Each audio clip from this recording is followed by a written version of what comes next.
thank you all so much for coming. It's great to be here, and thanks to all of you on Zoom as well. I see some of you have your cameras on, some don't. See some familiar faces and old friends, and some new people here. So thank you all. As Noam said, this is the first of what's planned to be a regular series, the first Tuesday of every month. So I hope you'll come back and join us again, where we're going to talk about, but mostly practice, Zen meditation together. In terms of the format, I thought I'd start by just talking a little bit about Zen and topics related to Zen. Then we will spend the bulk of our time doing practice together. And then at the end, I'll just take questions. We can just talk about topics that have come up for you in the course of the practice, or really any questions you have about anything related to Zen. So by way of introduction, again, I'm Dan Zigmond. I'm a Zen Buddhist priest and teacher. I was ordained in the Zen tradition in 1998 by Kobun Chino Odegawa Roshi. Kobun was one of the first generation of Japanese teachers who came mostly to the West Coast, although some to other parts of the United States, to teach and practice Zen. There had been Zen monks and priests for some time before that, but mostly focusing on providing services to the Japanese American community rather than trying to teach or spread Zen beyond that. But starting in the 50s and into the 60s, several teachers came with the idea of really trying to communicate the practice of Zen meditation more broadly to the States. So Taizan Meizumi Roshi set up down in Los Angeles. Shunryu Suzuki Roshi set up here in San Francisco and started what eventually became the San Francisco Zen Center. After that center had been going for some time, he decided to start a residential community, a monastic community down outside Carmel called Tassajara. But Shunryu Suzuki himself had actually spent very little time in Zen monasteries. Traditionally in Japan, after you become a priest, you train at a monastery for as little as 6 months, and really at the most about 2 years. And then you go and you work at a temple somewhere. And you're sort of like a parish priest. You take care of that local community. And that was really Suzuki Roshi's background.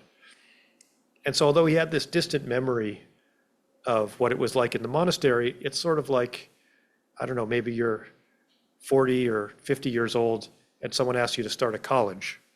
And like, you went to college, you sort of know what it's like to be, but you've never started a college, and it's a pretty distant memory at that point. You might vaguely know that you're going to need some classrooms and some teachers, but like beyond that, it's difficult. And so he wrote to Eiheiji, which was the large training monastery in Japan, to ask for help. And Kobun, my teacher, was one of the unusual monks in Japan who decided to stay after that initial training period at the monastery. He decided to stay there and sort of rise up through the ranks. And so he held a fairly senior position at Eiheiji. I think he was sort of in charge of what's called the Ino, which is in charge of the sort of the discipline, the rules of the temple. But for some reason, although he had made this decision that he wanted to be there, he immediately got very excited about the idea of leaving and coming to the States and helping to start a monastery here. So Kobun came over because he knew all these rules. He knew what bell you're supposed to ring when, and how you're supposed to structure meals and all that at a traditional Zen monastery. So he spent a couple of years, I can't quite remember how many years, in Tassajara getting that practice started. Then he got restless again and decided to to leave Tassajara, and he founded several other temples here in the United States. One in New Mexico, one actually in Santa Cruz, that's now the Santa Cruz Zen Center. And then he started Jikoji, a small temple in the mountains above Palo Alto. And that's where I was ordained, where I practiced with him for many years. He passed away about nearly 25 years ago now. So that's sort of my lineage and how I came to be here. But I thought I would start today by just talking a little bit about Zen in general and the origins of that tradition and what that tradition entails. Although the San Francisco Dharma Collective is a sort of non-sectarian community, Noam was telling me that there haven't been a lot of Zen teachers here. And so I thought I would start by just talking a little bit about what's distinct about Zen. So as most of you probably know, Buddhism developed in what is now India and flourished in India about 2,500 years ago, and spread just through monks who studied the tradition and then traveled to teach elsewhere, and nuns beyond India, first in just the most neighboring countries. So I think some of the oldest forms of Buddhism now are practiced in Sri Lanka. So that's, I think, possibly the first place beyond India that Buddhism spread.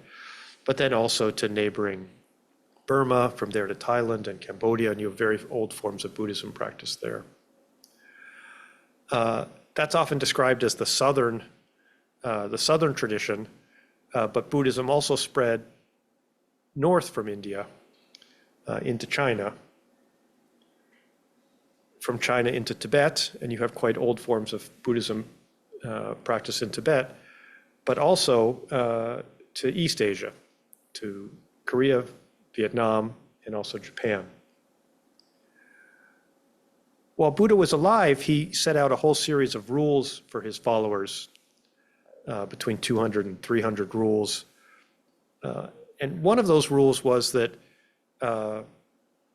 nobody should cause what is usually translated as a schism. Nobody should cause a break in the Buddhist tradition. He really wanted it to be one unified Sangha, one unified community.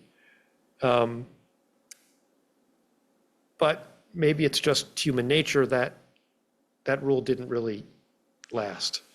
And so Buddhism actually quickly split, or the Buddhist tradition quickly split into lots of different schools, emphasizing different aspects of Buddhist teachings. And by the time it came to China, it really had gotten quite complicated. There were lots of scriptures that had developed, lots of different practices. And the Zen tradition developed sort of in reaction to that. Zen is the Japanese sort of pronunciation of a Chinese word, chan, which is itself a Chinese pronunciation of a Sanskrit word that really just means meditation. And so Zen Buddhism, I mean, literally what it means is meditation Buddhism. And the idea was, Buddhism had gotten very complicated, and there were all these different practices, all these different things you could do, you could study. And this was sort of like a back to the roots movement. Like, we're going to be the meditation focused part of Buddhism. We're not really going to focus on all these other things. We're not going to pay a lot of attention to all these other scriptures, all these other practices. We're going to try to strip it down to its core and really just emphasize meditation. And so, in fact, it's quite possible to study at a traditional Zen monastery for many, many years and not really read any scriptures, or not really study much history, and not do much at all except practice meditation and learn to meditate. So Zen developed again as this sort of simple reaction to all this complexity. about 1,500 years ago, and flourished in China in this sort of medieval period, and then eventually spread to Japan. This monk, Eihei Dogen, who had ordained in Japan and in some of these other more complicated forms of Buddhism, got dissatisfied with the teachings he was finding in Japan and decided to make what at the time was this quite perilous journey across the sea to China, found these Zen teachers, studied there for many years, and brought that tradition back to Japan, founding Eiheiji, this temple where my teacher had practiced. His name was Eihei Dogen. Eiheiji just really means Eihei's temple. It was his temple that he started in Japan. And he started it in this kind of remote mountainous area, really just because it was out of the way.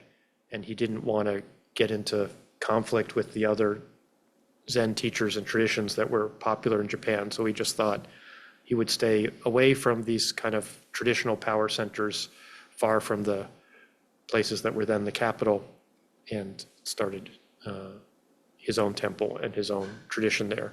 And that temple is still thriving. I was telling a few people who came early that I was actually just there last month. And that 800-year temple is still around, and people are still following the practices that he set down. So it's sort of funny to do a class about Zen or to talk a lot about Zen, because Zen really emerged as a movement against too many classes and too much talking. And the idea was really just that you should focus on meditation. You should focus on the experience, that that Buddhist teachings are really best understood by experiencing them rather than talking about them or reading about them or studying them. Buddha himself had his great awakening during meditation, and that the way to understand that is to have that great awakening yourself. Buddha didn't really have a word even for Buddhism. He just talked about the Dharma, the teachings. And he didn't really have a word for Buddhists. You could sort of pledge yourself to the teachings, but he didn't necessarily think of it as a religion to be adopted. He thought about it as something to be practiced. What I often tell my students is that Buddha didn't really care if anyone became a Buddhist. He just wanted all of us to become Buddhas. And so I'm hoping that today we'll spend most of our time actually practicing. Zen meditation is really quite simple. If you've practiced in other traditions, in Tibetan traditions, even Theravadan traditions, they often have more complexity, things you're supposed to do with your breathing, things you're supposed to do even with your mind, visualizations, mantras. Zen is in some ways a very, very basic practice. The core practice of Soto Zen, the style of Zen that I learned, is called shikantaza, which is usually translated as just sitting or nothing but sitting. And the idea is that we sit and we experience that moment of sitting without adding anything to it, without really trying to do anything. Just having those few moments of experiencing ourselves, experiencing the universe exactly as it is, without trying to accomplish anything at all.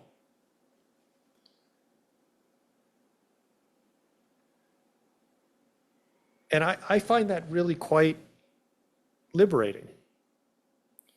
I don't know about your experience, but in my own life, I find that I really spend a lot of time and a lot of energy trying to be good at things.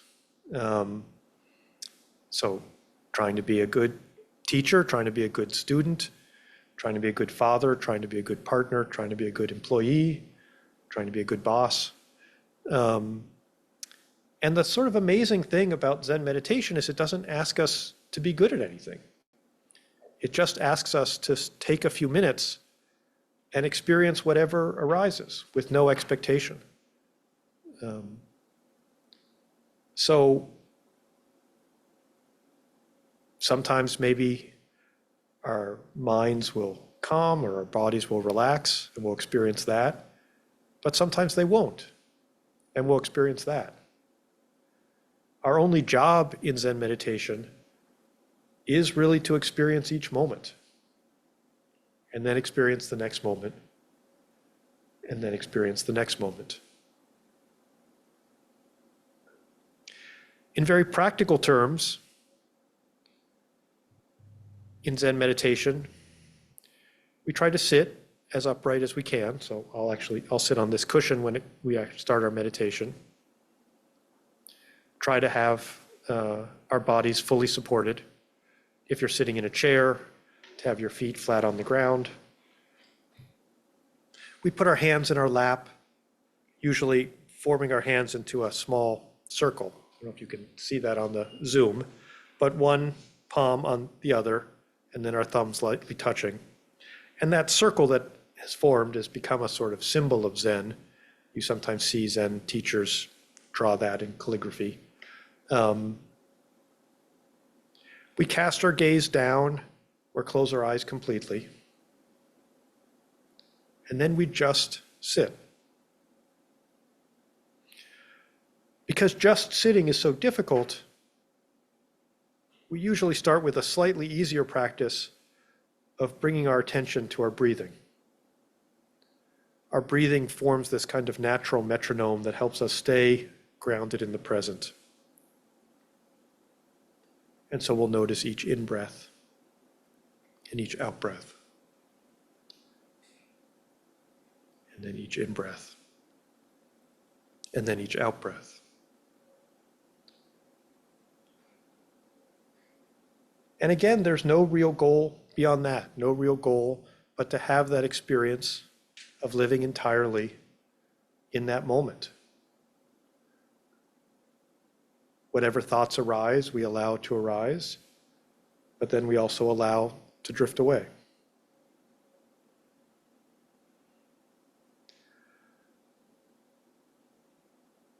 And so this is the practice that we'll do together tonight. I'd like us to do 2 periods of Zen meditation. In the first, I'll give guidance while we're meditating. So I'll basically repeat some of the instructions I've just been giving while we're meditating to help you understand how it applies during the actual practice of sitting. So we'll do that together. And then we'll do a second period where we'll just be completely silent.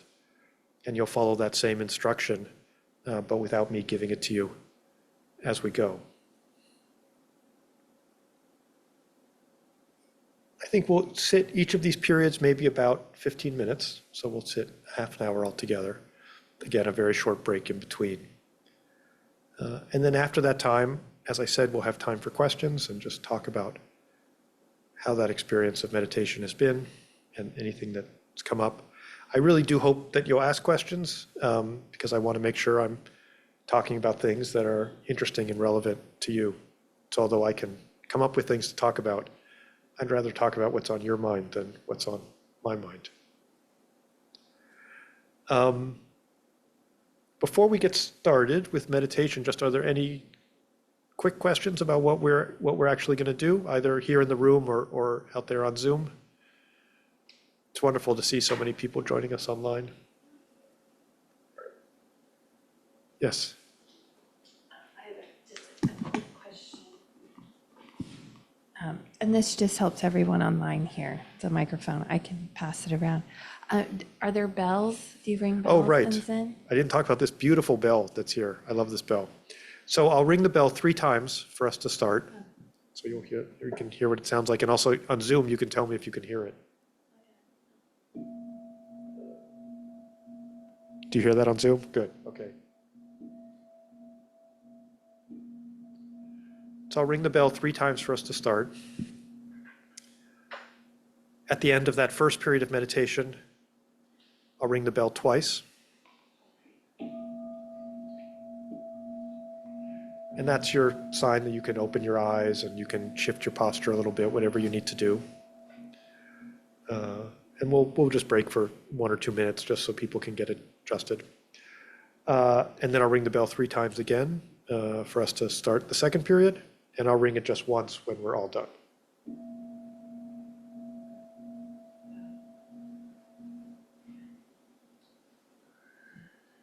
As I said, there's cushions over there and also blankets if you need, if you're feeling cold. I'm gonna use a cushion myself. You can sit on the floor if you'd like, or you can sit in the chair.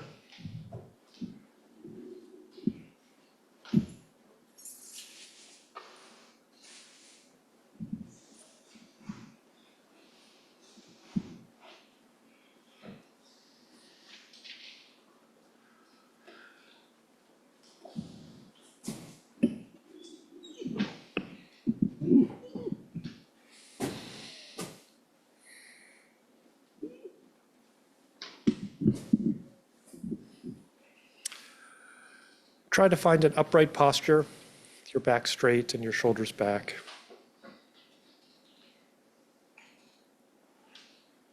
I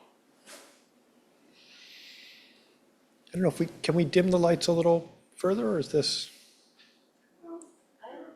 No, that's maybe too, okay, that's good. Okay, we'll do that.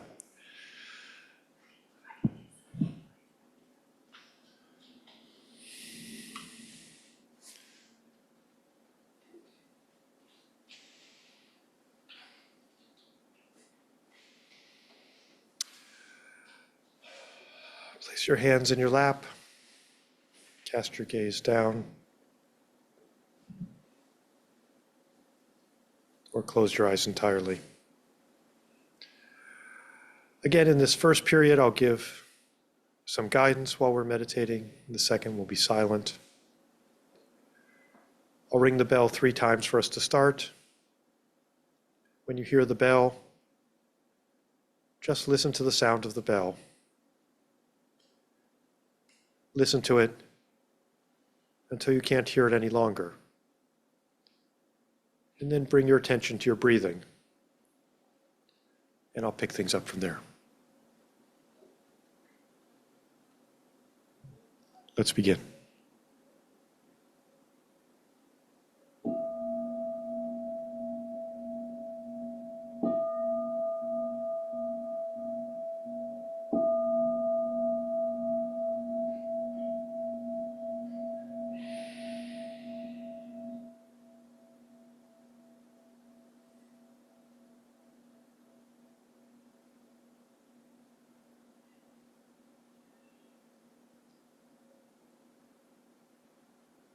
Now bring your full attention to your breathing.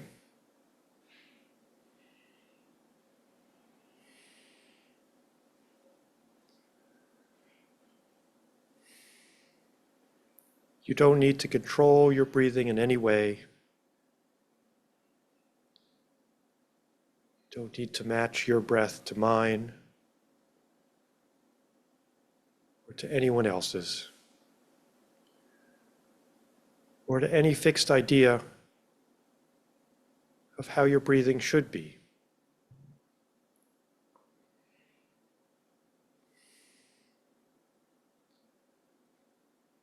Just notice each breath exactly as it is, giving your full attention to each in-breath and each out-breath.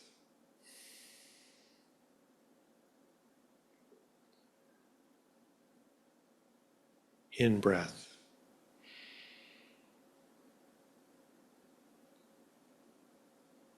Out-breath.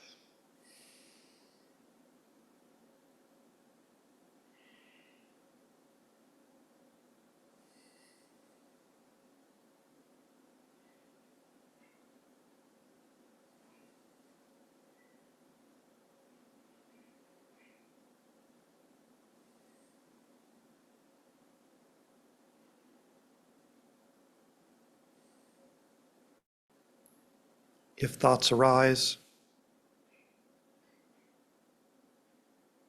let them arise.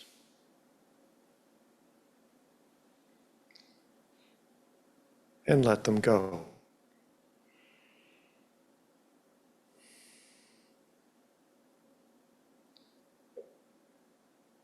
Notice each thought without grasping it. Notice it and release it.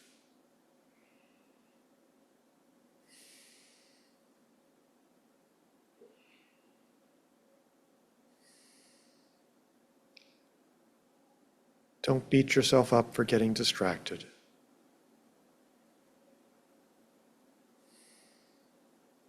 Just allow each thought to be a reminder to bring your attention back to the next in-breath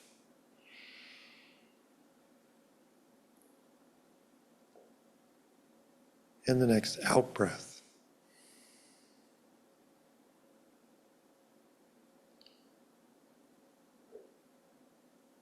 In-breath.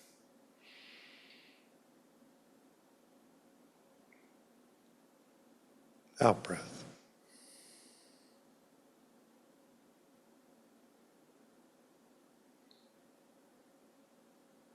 In-breath. Out-breath.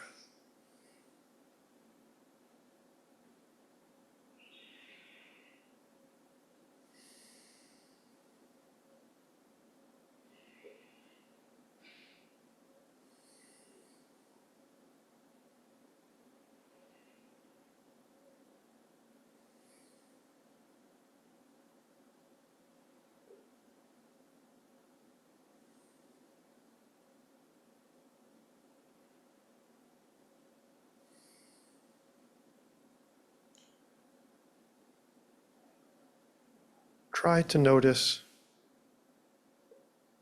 the unique qualities of each and every breath.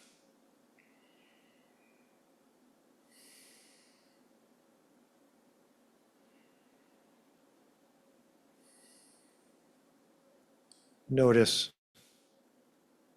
whether each breath is long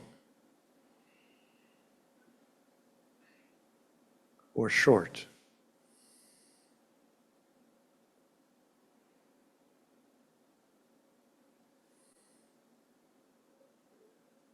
Notice whether each breath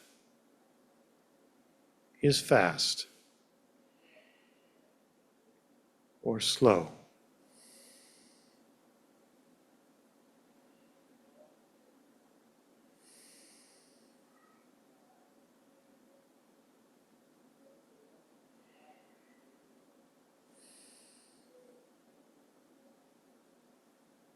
Notice these qualities without judging them,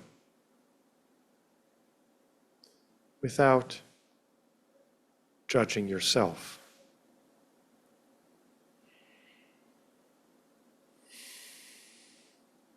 Don't think to yourself, long is better than short.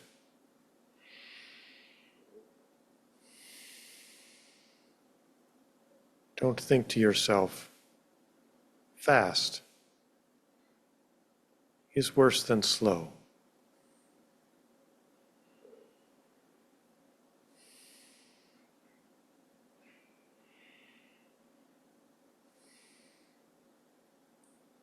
Just notice each breath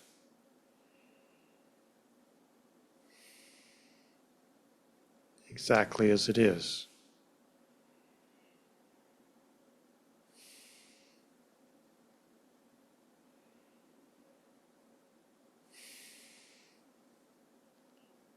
Giving your full attention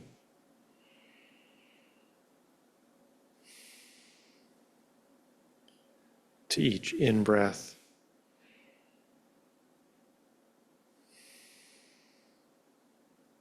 and each out-breath.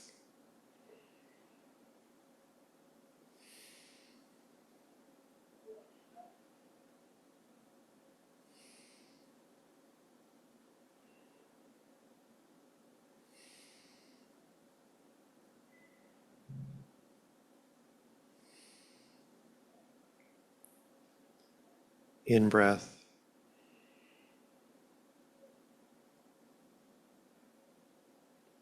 out-breath.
Whatever arises,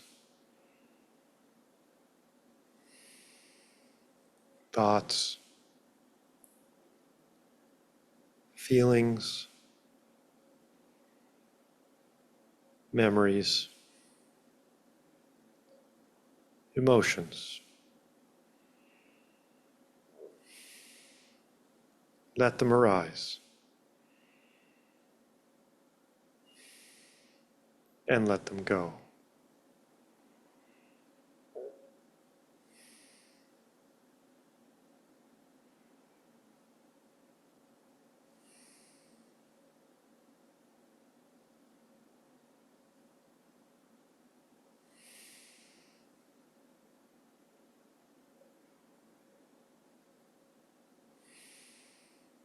Keep coming back.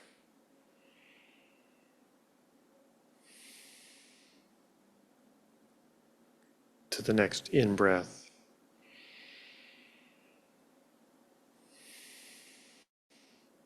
And the next out-breath.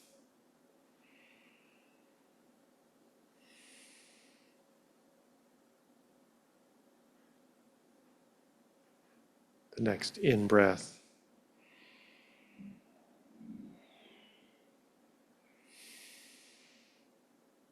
The next out-breath.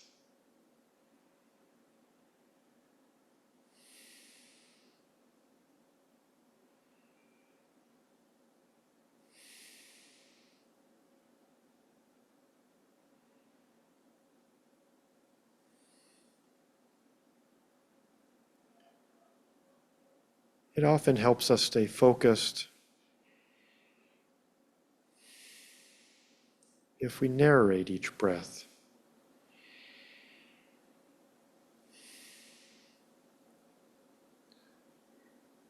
So with each in-breath, you can say to yourself, I am breathing in.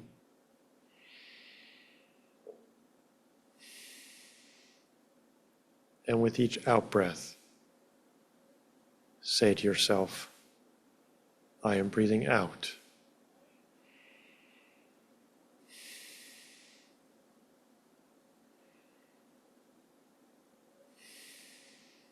I am breathing in.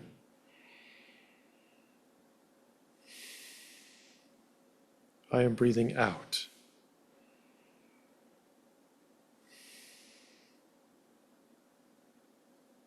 I am breathing in.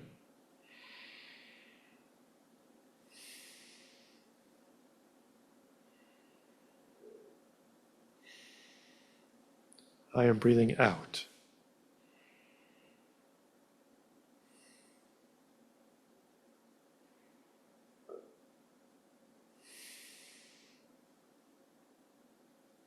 Breathing in.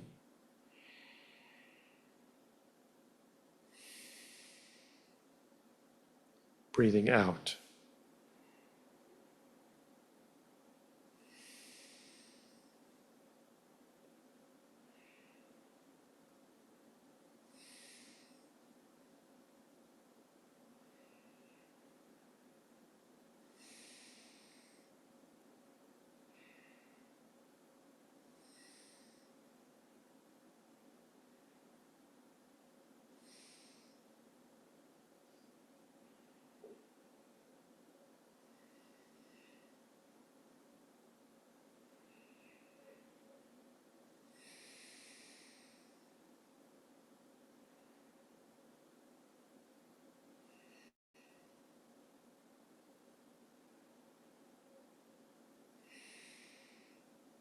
When you hear me ring the bell 2 times to end this first period,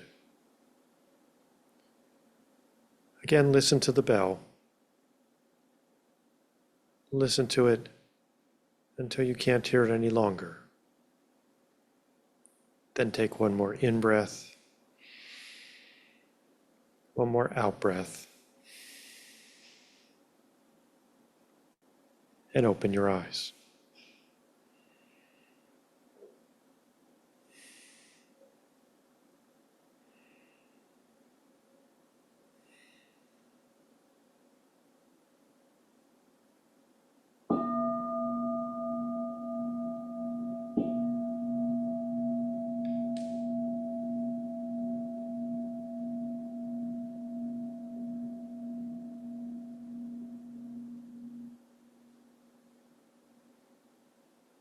One more in-breath, one more out-breath, and open your eyes. You can take a minute to change your posture, have a sip of water, whatever you need.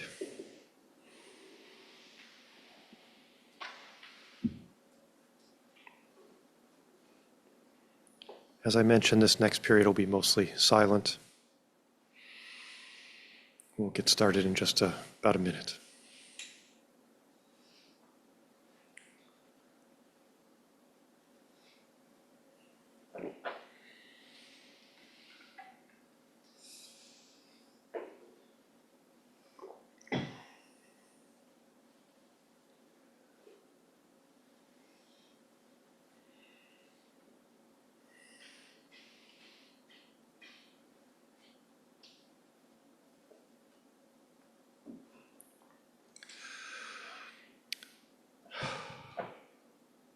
Let's again find our upright posture.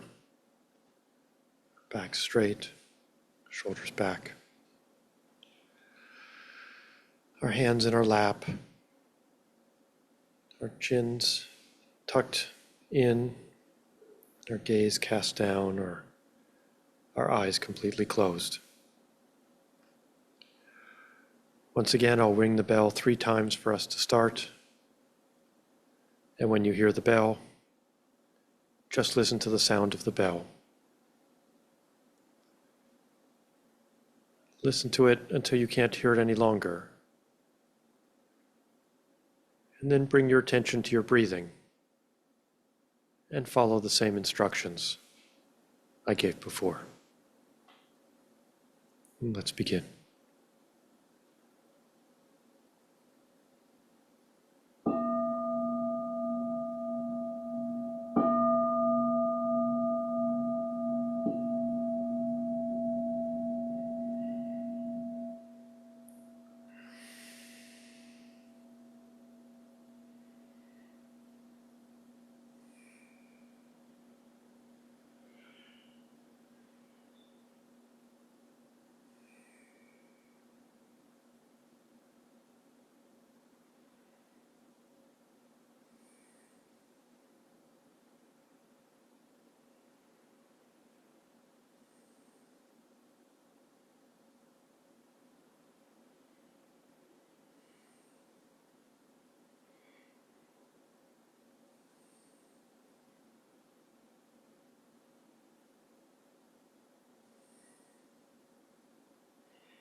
remember,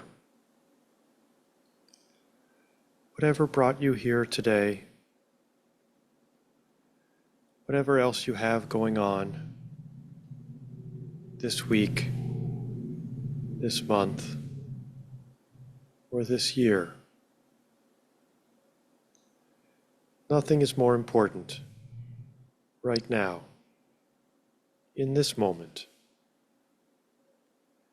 than giving your full attention to this moment of sitting and breathing. Because if you can give your full attention to this moment, you can give your full attention to the next moment, and the moment after that, and the moment after that, and to every moment after that.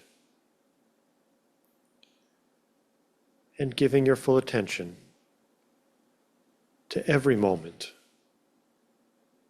is what it means to be fully awake and fully alive.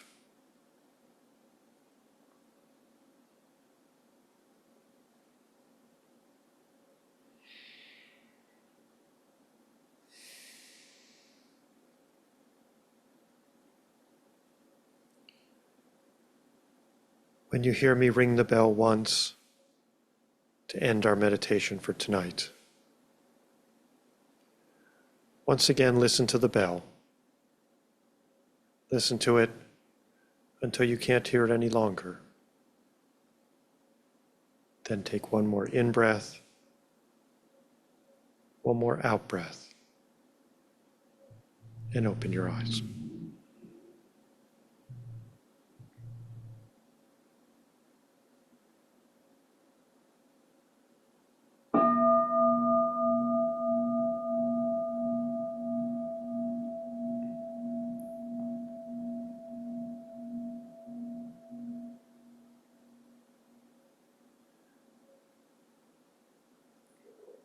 One more in-breath, one more out-breath.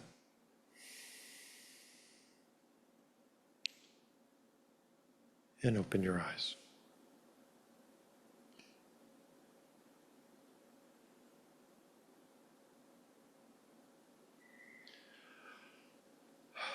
Well, thank you so much for that sitting. You're welcome to stay on your cushions, but you can also go back to your chairs if you'd like.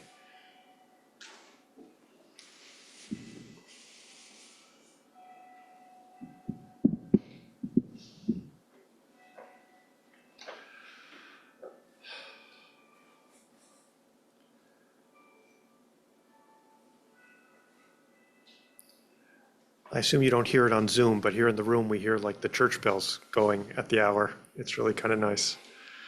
Nice compliment to our own bell. So I just thought I would take questions now, either about the meditation, about anything I talked about, or anything else you'd like to talk about either here in the room or on Zoom.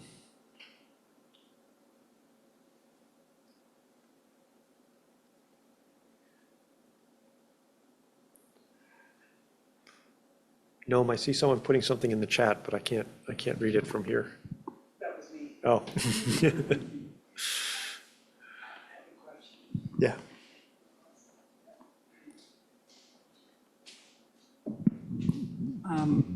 I know in different traditions, there's meditation with eyes closed or open, and the Zen teacher who I've practiced with the most has eyes open, but you had eyes closed, so I'm just curious what, yeah.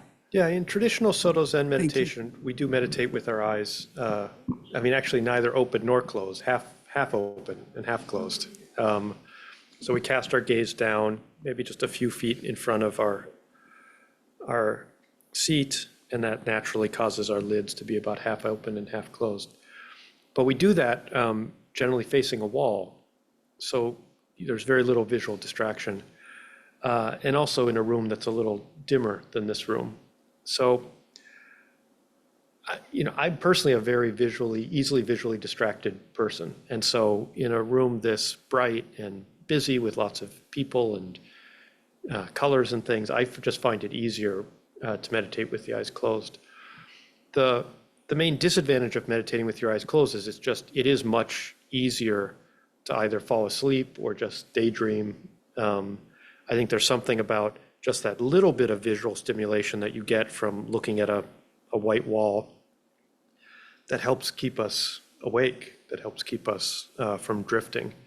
So it's a trade-off. You want a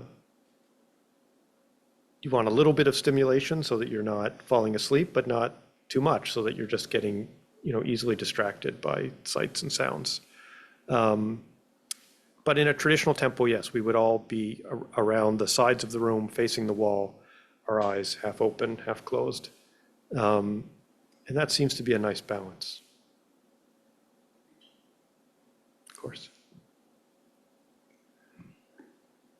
Other questions? I have a question. For just sitting and breathing like that, I follow more of a Tibetan, and there's like a Dzogchen practice or the Mahamudra. Does that cross over into this just sitting? Or I forget the word you used for it. Shikantaza. Shikantaza. Is that a similar like do nothing meditation? It as is. Dzogchen or Big View, Sky Mind? It is similar. And you do find similar practices in Tibetan Buddhism, in Theravadan Buddhism, in Vipassana traditions. I think one of the distinct features of Zen is just that this is just about the only practice. And so instead of it being one of many practices, it really is almost the full focus. There are other things. We do sometimes some chanting and some other practices, but in other traditions, sometimes this is it's one of many things that people try, and in Zen, again, it's really a very stripped down tradition where we just focus on this very sort of basic fundamental practice where we're paying attention without really trying to do anything else at all. And I've just always been attracted to the purity of that practice, the simplicity of that practice, that you don't really need anything. I got interested in Zen because somebody gave me a book, actually Shunryu Suzuki's first book, when I was in college. And I read the book, and I was in my dorm. I got a pillow off my bed and made it into a cushion, and I sat. And I did exactly the same practice that night that we did just now, that I still do today. So you don't need a lot of instruction. You don't need equipment or anything else. And I find that simplicity just really appealing.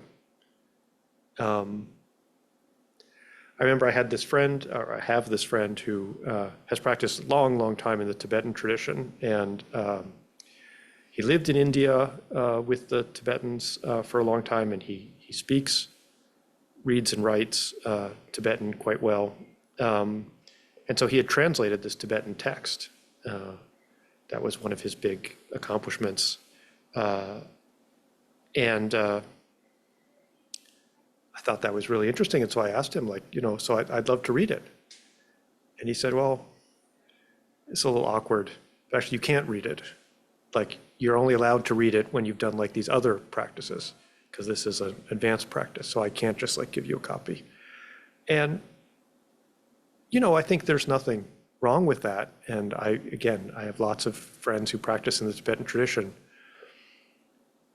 But again, to me, there's something just really appealing about the openness of Zen. There's no, secret practices. There's no higher and lower practices. There's just this very basic practice that's accessible to anyone, that you can learn, in one night like we've done, but you can also practice for 20, 30, 50 years.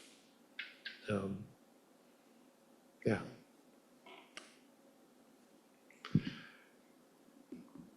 your daily practice look like? If you didn't hear that on Zoom, the question was what my daily practice looks like.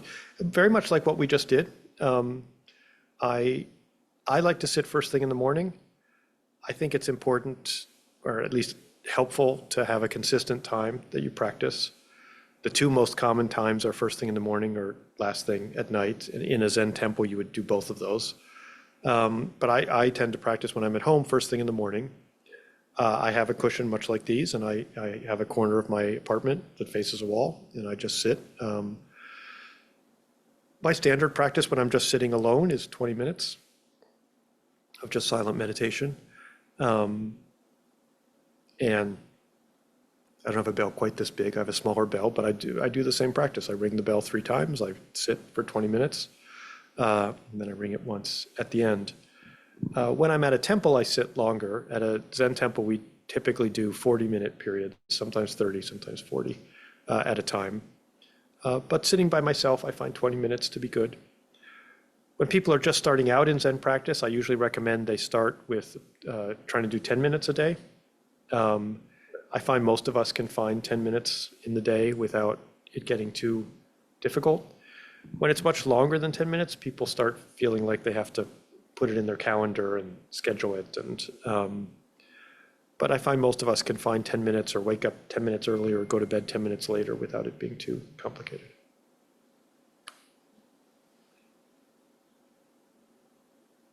Are there any questions on Zoom?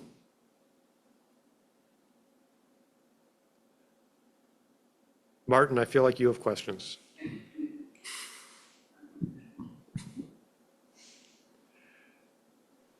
I guess I could ask a million questions, but I think I'll, you gave such a wonderful introduction, by the way. I appreciate that history of Zen Buddhism in particular and putting it in context, in the broader context of Buddhism as a whole.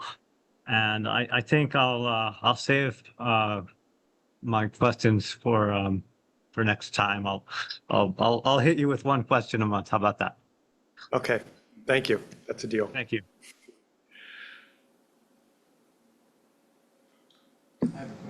I think the one behind you has one, and then you can. Okay. Sure. Mike's not very well coordinated. Sometimes it's easy for me to drop into a sit and really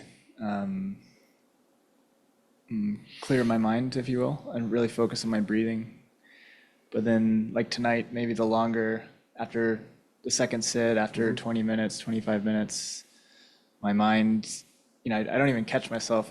I'm for 5 minutes, I'm just thinking about some things and can sort of space out like that for longer sits. Is that something because I don't do longer sits generally, or is that maybe a common thing once we start sitting for longer periods of time to I just sort of lose myself a little bit?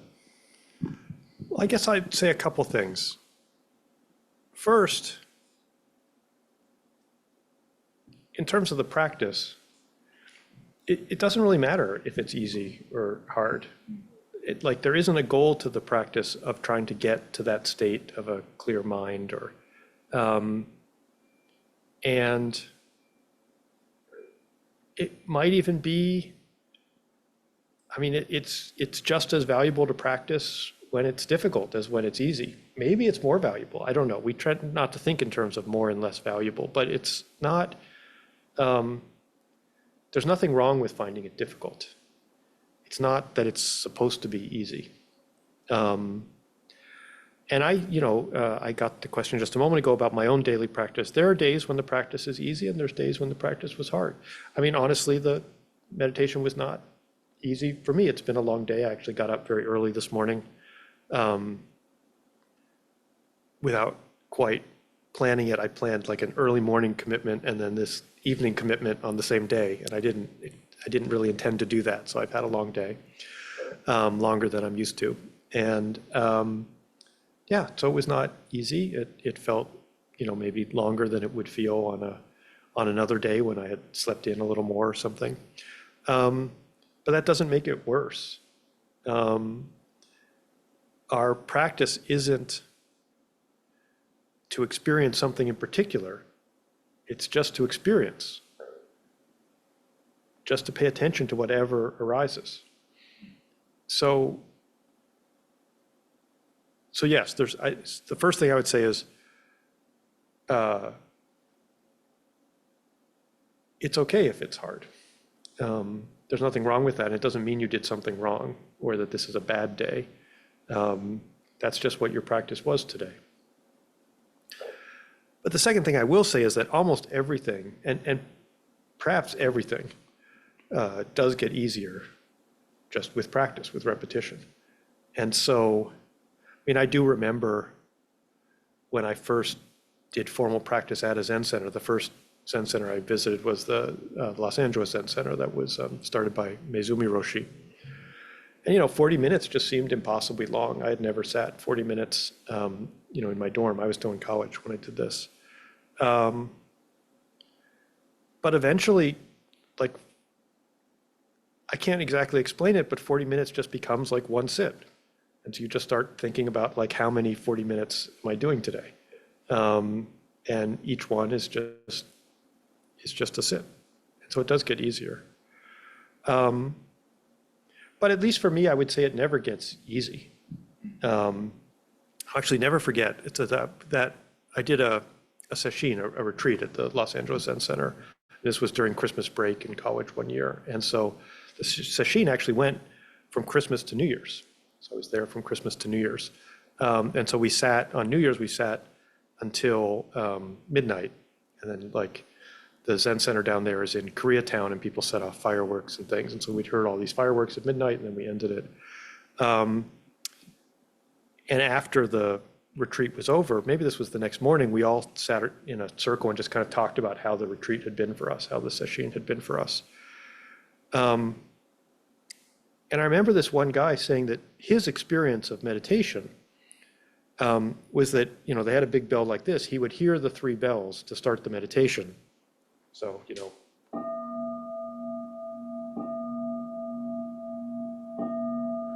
and then he would hear the bell to end the meditation.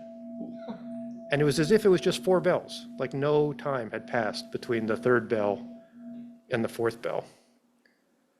And I just hated that guy. Because for me, that was a really long 40 minutes from the 3rd bell to the 4th bell. And somehow for him, it just passed. Now, I still don't think I've ever really had that experience where just, there's no time in between. And I'm not sure that there's anything particularly good about that experience because, our task in meditation is really to experience. And he sort of wasn't experiencing anything. But so it does get easier with practice. I don't know that it ever gets easy. And I wouldn't worry about it when it's difficult. It's just another opportunity to practice.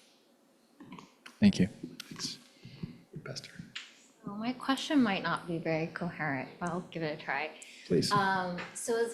Does the Zen tradition kind of posit that mindfulness in and of itself is sufficient to help you develop those inner qualities to prevent you from habitually engaging in those like mental, verbal, and bodily actions that keep you mired in suffering? Because I ask because I'm just curious how just watching things in a non-reactive way helps you identify and address those actions that you're doing that are harming yourself and maybe harming other people.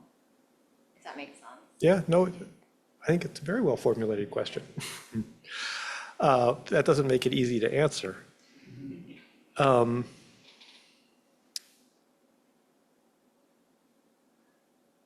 But I think that the short answer is yes, that the Zen tradition posits that the experience of meditation and the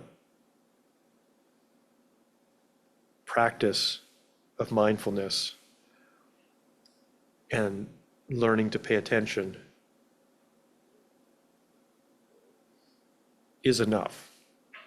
That maybe that's not quite right, but that it is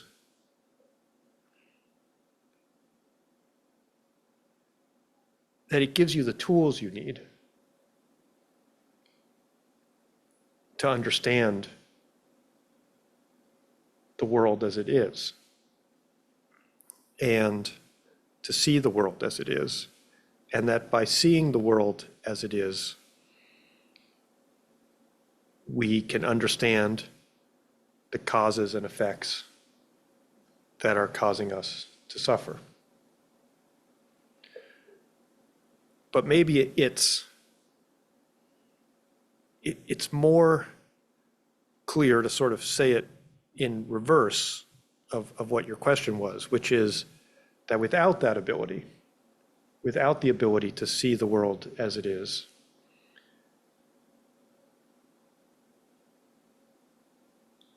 we'll never understand the causes and effects. And so never really be able to understand what is causing us to suffer. And so not exactly that it's sufficient, that it's all we need, but that without it, it's sort of hopeless. You're not, Buddha taught that the path to end suffering or to overcome suffering is what he called the middle way, avoiding extremes, finding balance. And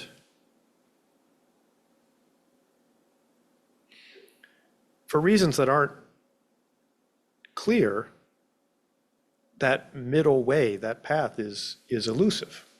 Like, it's hard to find. For some reason, we have a natural tendency to live our life out of balance, to get pulled from one extreme to the other. And I mean, I see this in my own life. I imagine that you see it in yours, where, you get very excited about one thing and then you sort of go too far in that direction, and then you overcorrect and go too far in the other direction. It's very hard to find that balance. And I think that the Zen tradition teaches us that just as hard as it is to find that balance, it's almost impossible to just stumble on it by chance. So the only way you're going to find that middle path is by learning to pay attention and to see the world more clearly.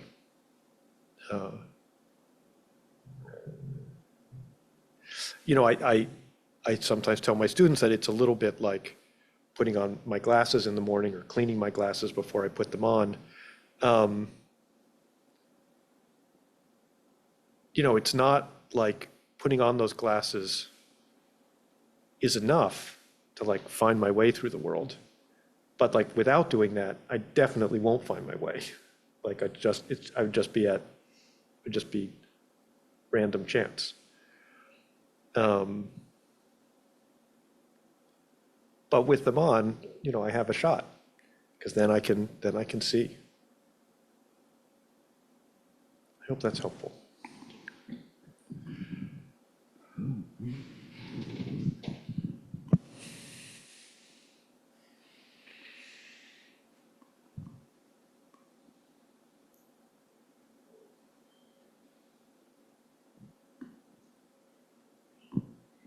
That was a really beautiful metaphor for the practice. Thank you so much. I will take that with me. I guess my question for tonight is about discouragement in practice, in the sense that even after, having a daily sitting practice for quite a while, it is possible to still have feelings of, not enough, self-judgment, wishing things were different, in the practice, right? And that can give rise to this very, very troubling hindrance around doubt, like a real doubt, right? That may be too much to get into this evening, but maybe you could speak to it just a little bit. Sure, thank you. I mean, to me, one of the things that's great about the practice of Zen, as simple as it is that so much arises out of that practice, including, all the same challenges that we face all over our life. So I think we all have this experience of wishing the world was different in some way.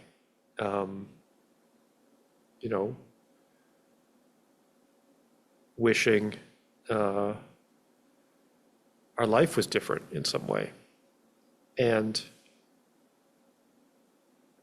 maybe we wish we had a better job or more money or a partner or a different partner or kids or no kids or all kinds of things we might wish were different, that we looked different, that we were healthier, that we could sleep better. A great frustration in life is that we can't just bend the universe to our will. We can't make it be what we wish it was. And in our practice, we get to experience that in this little microcosm of just, inevitably we will wish our practice was a little different. That in many ways was your question, where we sit and we pay attention to our experience and we don't have the experience we wish we had. We were hoping for a different experience. And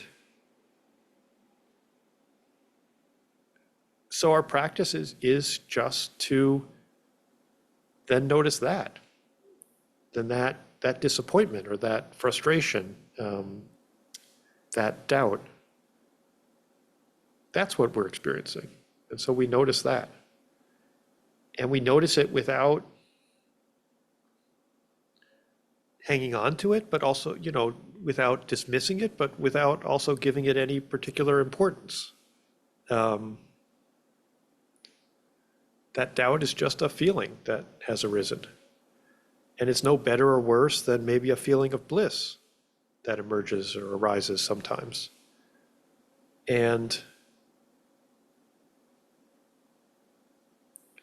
honestly, sometimes the doubt is easier to practice with than the bliss, because we want to let go of the doubt.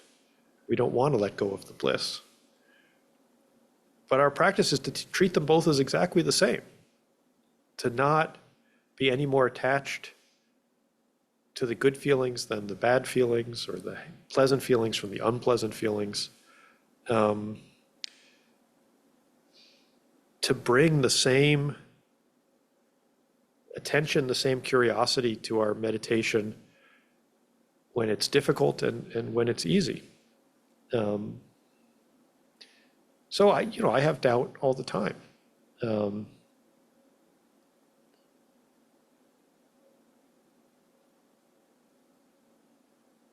I was telling a few people who came early that I visited Japan last month, and I had to do these very elaborate ceremonies, and we don't do those sorts of ceremonies here in the States, so I didn't know how to do them, and it was really hard to remember everything I was supposed to do, and I made lots of mistakes, and it was quite frustrating at moments. But then I thought, actually, this is great. Like, I get to just be a beginner. I get to not know what I'm doing. And honestly, no one really expects me to know what I'm doing.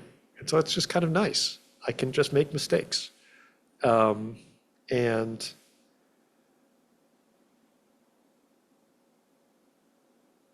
so we need to give ourselves that permission, to have doubts, to make mistakes, to just let whatever arises arise. And whether this is the first night you've ever practiced, or you've been practicing for years or decades, you get the same permission to have doubts, to make mistakes, to have difficulty. You get that permission every time you sit.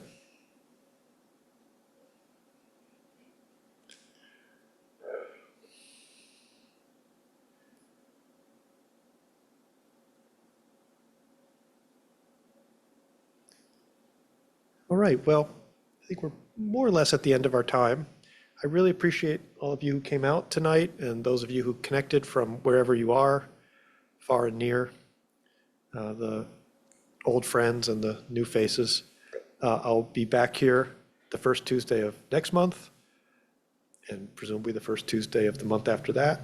And so I really hope you'll come back and we'll keep practicing and keep making mistakes. Yeah. There were a couple of questions in the text. Okay, sure. Tell them to bring next time, Oh, well, I could do one now. one, Yeah, you have to choose.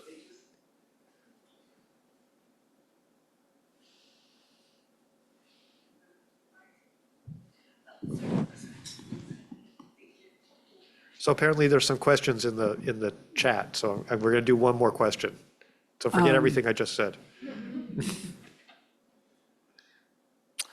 Can you please expand on seeing the world as it is? I'm still confused about what it means. Don't we all have different perceptions of the world based on our own experiences?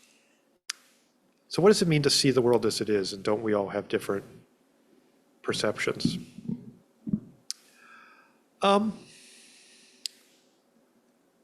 So Buddha taught that there are sort of three things that tend to lead us astray in our lives. Three things that lead to unwholesome actions, bad decisions, and those are greed, hate, and delusion. The first two are pretty easy to understand. So greed is doing things for selfish motives, hate, doing things to hurt other people, but then delusion. And delusion is basically not seeing things as they are. It's acting out of some sort of confused state, some sort of misunderstanding of the world. And so the hope is that through meditation and this practice of paying attention, we can cut through that delusion, that we get the experience of seeing the world as it is, of seeing reality.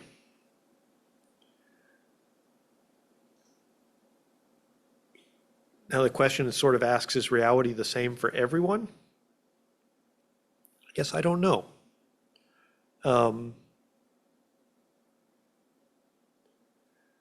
But Zen is a very practical tradition. And so, it basically asks us to test our view of reality, to pay attention to these laws of cause and effect, and just to notice how our actions impact us, impact those around us, impact the world.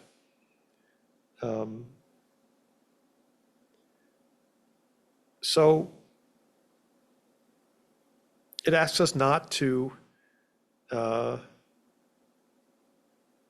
try to live in fantasy. I think we all know people who are living some obvious lie. They're in denial about some terrible job or terrible relationship or terrible lifestyle. And you can live in denial for a certain amount of time. But Zen teaches us that we can't live there forever, that eventually you do have to face reality. And the sooner you face it, the easier it is to adjust, to get back onto that middle path. So probably we could spend a lot more time on that question, but that's as far as I'll get tonight. And yeah, maybe you can come back next month and we can talk about it some more. Thank you all so much. Good night.